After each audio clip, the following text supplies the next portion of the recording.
Hi student, 12th standard chapter 11 example 11.18 find the mean value and the variance of the random variable x. ஒரு mean value variance value find பண்ணுறாங்க. அதுக்கு probability density function f of x value find பண்ணிடுறாங்க. lambda e power minus lambda x value 0 இருந்து plus infinity value remain 0 otherwise. அப்போ minus infinity 0 வரைக்கும் 0 value okay, ஏன்னா 0க்கு மேலே இருக்கிற ப்ளஸ் இன்ஃபினிட்டி வரைக்கும் வேல்யூ தான் lambda e power minus lambda x கொடுக்குறாங்க.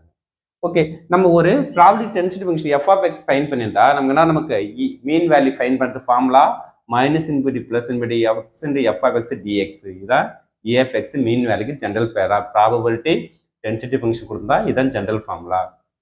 Okay, X time f of x என்ன இருக்குது lambda e power minus lambda x into dx.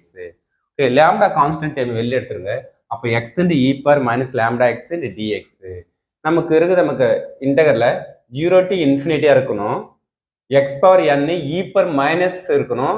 ax ஃபார்மேட்ல இருந்துச்சுன்னா n factorial by a power n plus 1 வந்து formula. எப்படி limit 0 to இன்ஃபினிட்டியாக இருக்கணும். e பவரில் நமக்கு மைனஸ் இருக்கணும். எக்ஸ் பவர் ஃபங்க்ஷன் இருந்தால் ஃபார்முலா யூஸ் பண்ணலாம். இப்போ ஃபார் இது ரெண்டையும் கம்பேர் பண்ணுங்க. என்னுக்கு என்ன இருக்குது நமக்கு என்னுக்கு என்ன இருக்குது 1 இருக்குது. எக்ஸ் பவர் என்னுக்கு 1. ஏக்கு என்ன இருக்குது a வேல்யூ லேம்டா. அப்படியே சப்ஸ்டிட்யூட் பண்ணுங்க. n ஃபேக்டோரியல் 1 ஃபேக்டோரியல் பை ஏக்கு நான் லேம்டா 1 + 1 ஸ்கொயர். ஒரு லேம்டா கேன்சல் பண்ணி 1 இருக்கும். 1 பை லேம்டா தான் EFX வேல்யூ. சரி, ஓகே, வேரியன்ஸ் ஃபைன் பண்ணதுக்கு EFX ஸ்கொயர் வேல்யூ ஃபைன் பண்ணணும். அப்போ EFX square equal to integral minus infinity plus infinity x square into f of x dx. Okay, இதான் general formula EFX square. X square அப்படியே இருக்கும். நமக்கு limit 0 to infinity, ஏன்னா 0லேருந்து infinity இருக்கலாம். X value infinity level வரைக்கும் போகுது. எக்ஸ்ன்னு எடுத்துக்கூடாது, இன்ஃபினிட்டி லெவல் வரைக்கும் போகுது.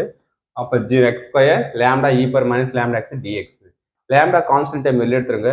அதே சேம் இந்த ஃபார்முலா என்ன வரும், என்னுக்கு என்ன இருக்குது நமக்கு 2 இருக்குது. a வேல்யூக்கு லேம்டா இருக்குது.